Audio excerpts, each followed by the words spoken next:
ফিলিস্তিনের মুক্তিকামী গোষ্ঠী হামাসের ঊর্ধ্বতন নেতাদেরকে নিশানা করে কাতারে হামলা চালিয়েছে ইসরায়েল। ৯ সেপ্টেম্বর মঙ্গলবার এই হামলা চালানো হয়। এই হামলার তীব্র নিন্দা জানিয়েছে জাতিসংঘ, সৌদি আরব, ফ্রান্স, যুক্তরাজ্য সহ আরও অনেক দেশ।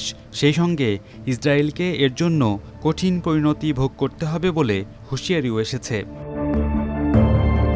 জাতিসংঘের মহাসচিব অ্যান্তোনিও গুতেরেস বিমান হামলাকে কাতারের সার্বভৌমত্ব এবং আঞ্চলিক অখণ্ডতার স্পষ্ট লঙ্ঘন বলে অভিহিত করেছেন।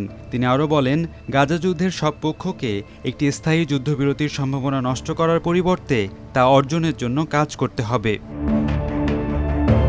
সৌদি আরবের পররাষ্ট্র মন্ত্রণালয় এক বিবৃতিতে ইসরায়েলের আগ্রাসনের তীব্র নিন্দা জানিয়েছে। তারা বলছে, ইসরায়েল যেভাবে বর্বর হামলা চালিয়েছে এবং বন্ধুপ্রতিম রাষ্ট্র কাতারের সার্বভৌমত্ব লঙ্ঘন করেছে তা কোনোভাবেই মেনে নেওয়া যায় না। কাতারকে তারা সব ধরনের সহযোগিতারও আশ্বাস দিয়েছে।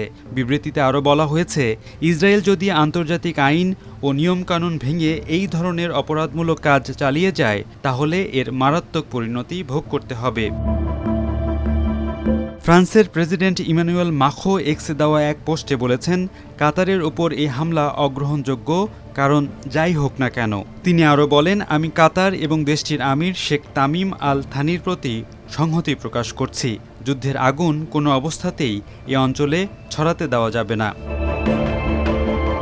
ব্রিটিশ প্রধানমন্ত্রীর কার্যালয় জানিয়েছে, তারা এই হামলার খবরগুলো পর্যবেক্ষণ করছে।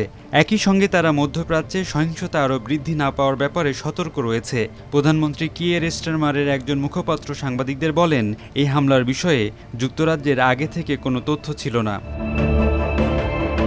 কাতারে ইসরায়েলের হামলা নিয়ে আরও নিন্দা জানিয়েছে তুরস্ক, সংযুক্ত আরব আমিরাত, জর্ডান, ইরান, ইরাক, ফিলিস্তিন, মালদ্বীপ, সিরিয়া, সুদান, মিশর, ওমান, আলজেরিয়া, মরক্কো ও পাকিস্তান।